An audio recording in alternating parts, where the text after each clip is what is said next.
Sejujurnya memang saya pribadi pernah mendapatkan usulan itu dari dunia usaha Iya. di tahun 2015. Itu ya. waktu Pak Bambang Ya, waktu saya menjabat Menteri Keuangan, Oke. 2015 sudah muncul wacana itu.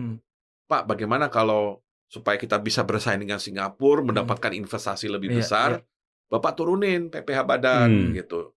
Sampai ke level yang kita bersaing dengan Singapura. Ya, pertanyaan saya ke yang mengusulkan, lantas apa sumber penerimaan saya supaya saya bisa menjaga keberlangsungan dari APBN? Bapak naikin aja PPN.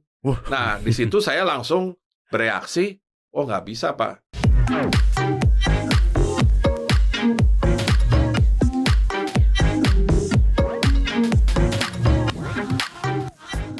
Pak, jadi apa yang harus dilakukan pemerintah, Pak, untuk memperbaiki daya beli ini? Apakah bansos terus gitu? Sementara kan kenapa kita nggak bikin lapangan pekerjaan yang lebih banyak? Itu kan yang jadi keluhan semua orang gitu, Pak. Gimana, Pak? Ya, memang penyelesaian ini kalau ditanya harus jangka pendek, memang terus terang agak sulit. Ya, karena penurunan daya beli ini kan juga bukan proses jangka pendek. Ya, dia terjadi karena tadi waktu COVID, banyak bisnis yang gulung tikar, banyak pekerja yang kehilangan pekerjaan. Jadi untuk mencoba memperbaiki daya beli, mungkin yang jangka pendek yang bisa kita lakukan adalah yang pasti menjaga inflasi dan memang diupayakan benar ya bahwa deflasi yang terjadi itu bukan deflasi karena kelemahan pertumbuhan, ya, tapi deflasi yang terjadi utamanya karena memang harga pangannya bisa diturunkan. Jadi mau tidak mau kita memang harus mengedepankan dulu nih food security, terutama pada harga, gitu ya. Nah kemudian yang kedua mungkin subsidi, ya, artinya gini, di satu sisi subsidi BBM tentunya dianggap akan menolong, ya. Tapi sudah saatnya juga kita melakukan semacam perubahan bahwa subsidi BBM itu jangan sampai hanya diberikan begitu saja dan akhirnya salah sasaran. Akan lebih baik kalau bagi saya subsidi yang fosil sekarang diarahkan menjadi 3 bagian, ya. Artinya satu menjadi subsidi untuk energi terbarukan karena bagaimanapun kita perlu untuk transisi energi, mempercepat. Yang kedua adalah bagian dari subsidi fosil ini diberikan untuk investasi di public transportation. Menurut saya ini sangat penting, ya. Karena ini sangat menolong daya beli, ya. Karena saya mendengar cerita langsung dari seseorang yang tinggal kebetulan di Tangsel, Tangerang Selatan, setiap hari harus ke kantornya di Jakarta, di daerah Sudirman Tamrin situ. Ya dia mengatakan, itu kita, Pak. Iya, itu kan berdua. Kita berdua itu. Nah, nggak tahu apakah ini relevan dengan Anda berdua, tapi cerita dari yang bersangkutan tuh simple. Saya menggunakan public transportation, kebetulan dia punya akses ke public transportation. Rumahnya tidak jauh dari stasiun kereta api, ya. Dan dia harus berhenti di Tanah Abang, kemudian bisa pindah ke stasiun Sudirman.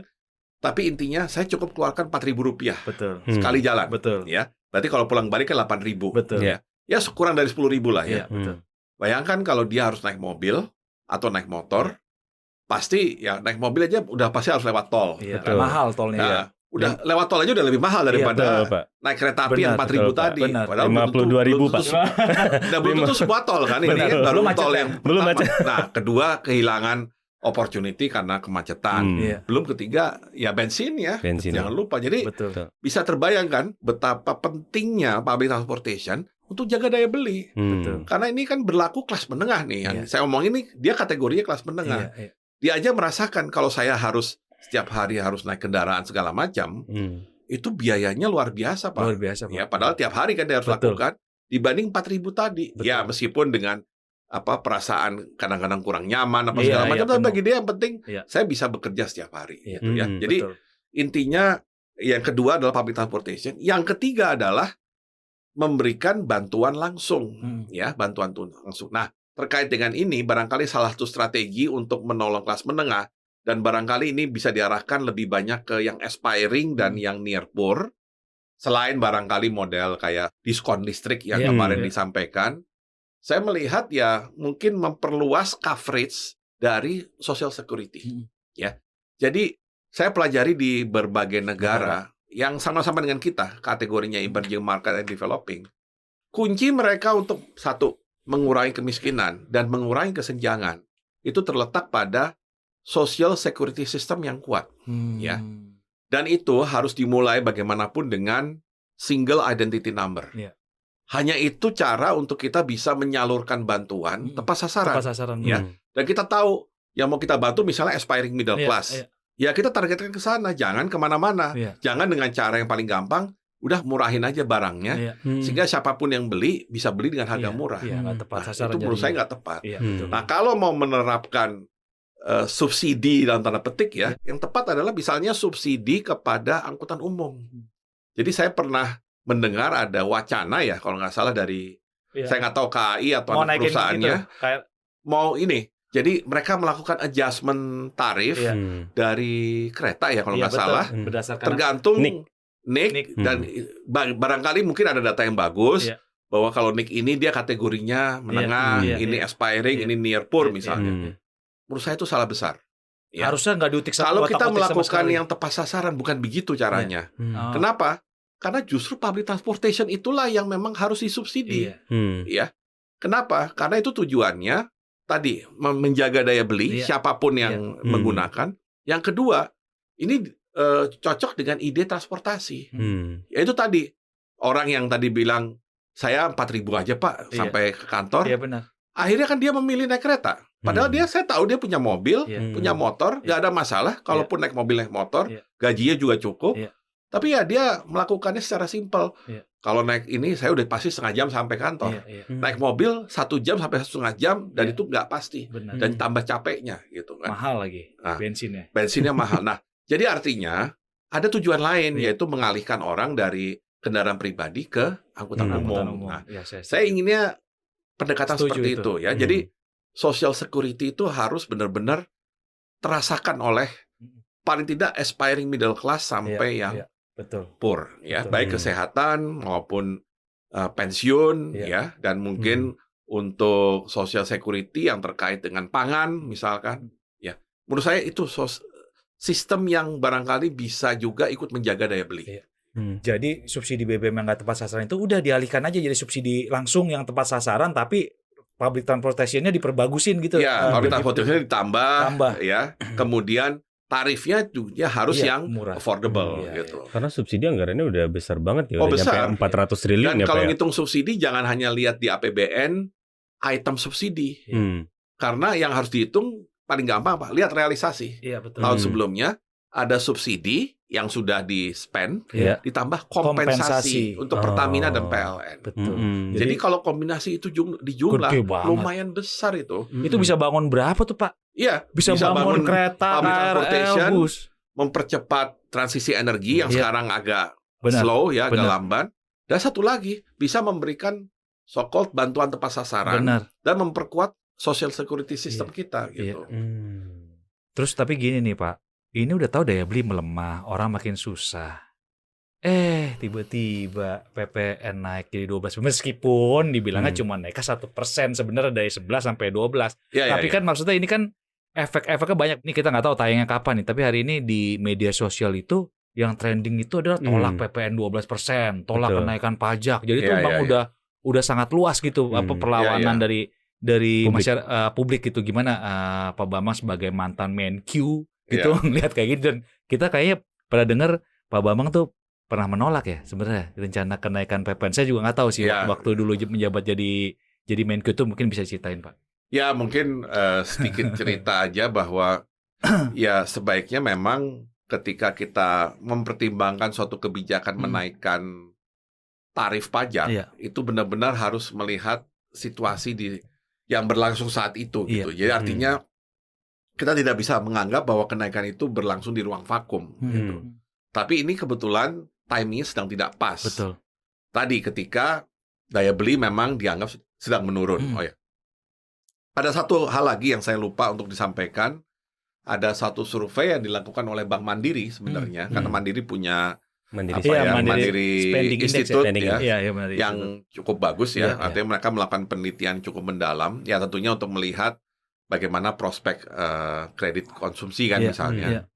Itu terlihat pola belanja masyarakat ya, meskipun masih banyak yang ke supermarket, justru proporsinya bertambah.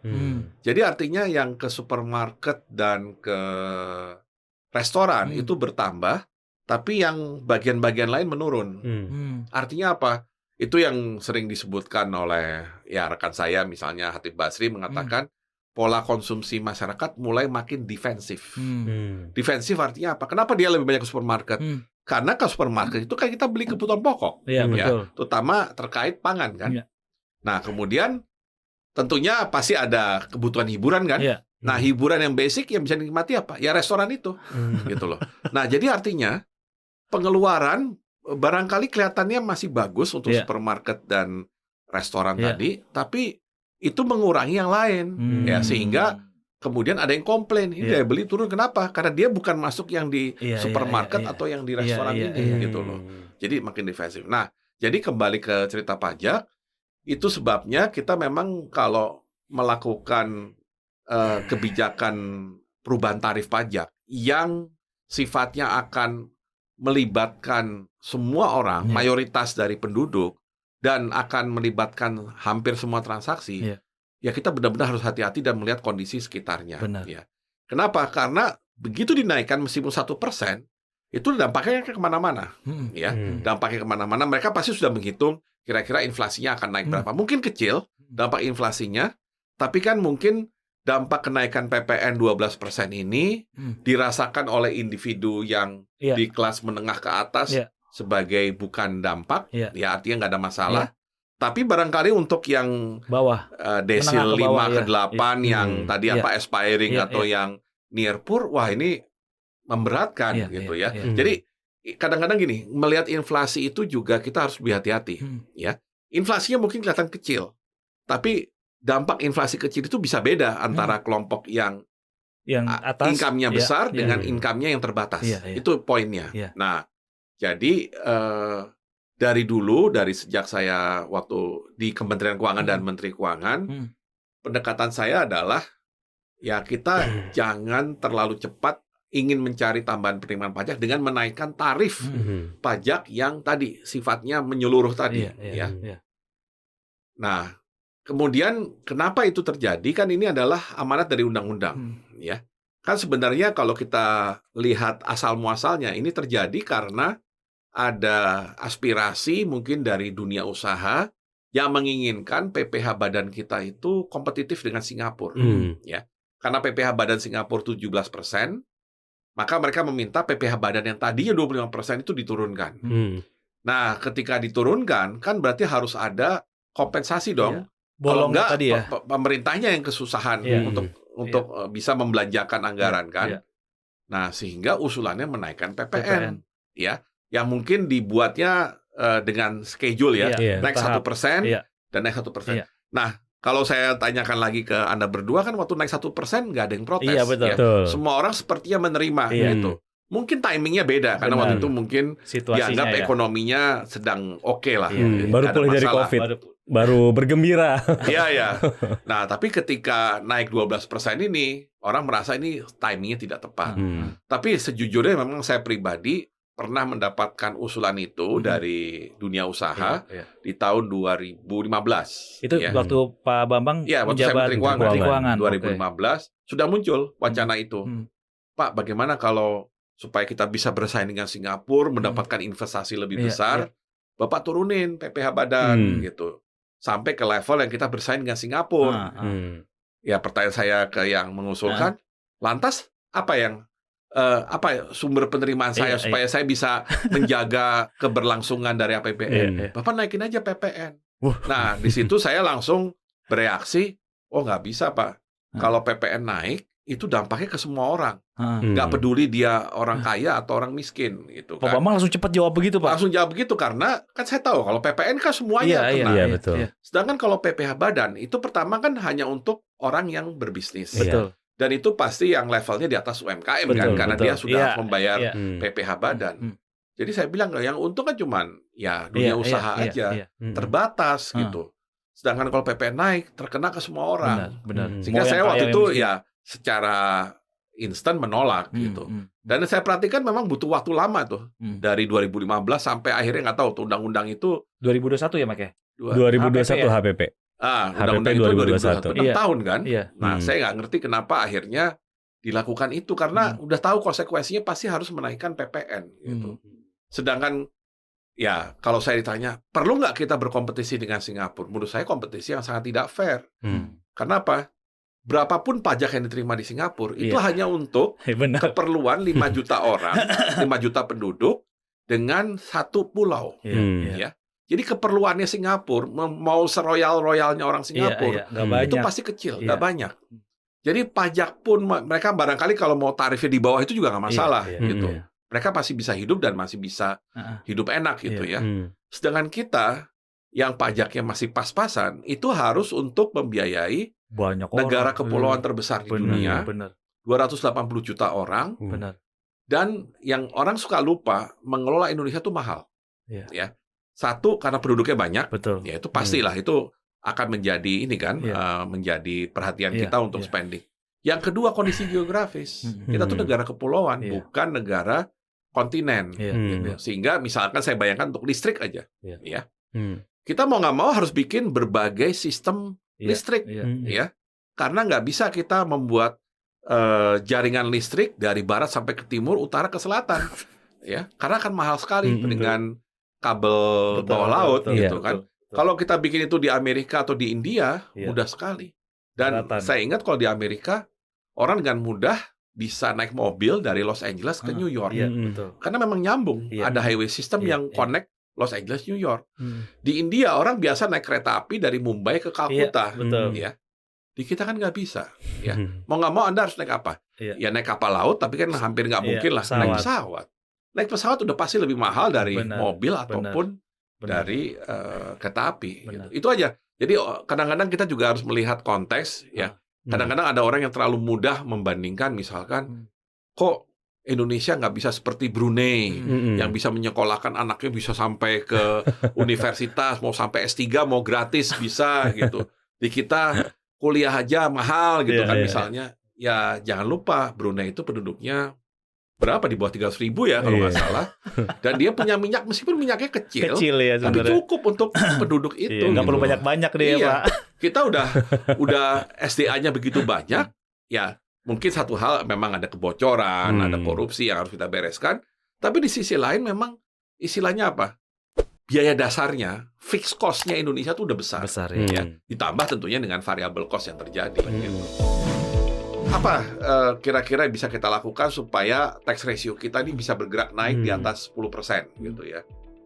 Kalau saya perhatikan paling tidak pengalaman saya sekian tahun di Kementerian Keuangan, nomor satu memang tax base kita kecil sekali.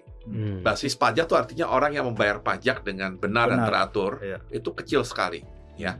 Sehingga wajar kalau penerimaan pajak kita tuh ringkih sebenarnya, hanya bergantung kepada sekelompok perusahaan atau sekelompok individu. Nah itu kan nggak sehat gitu ya. Jadi pertama kita harus memperluas basis pajak.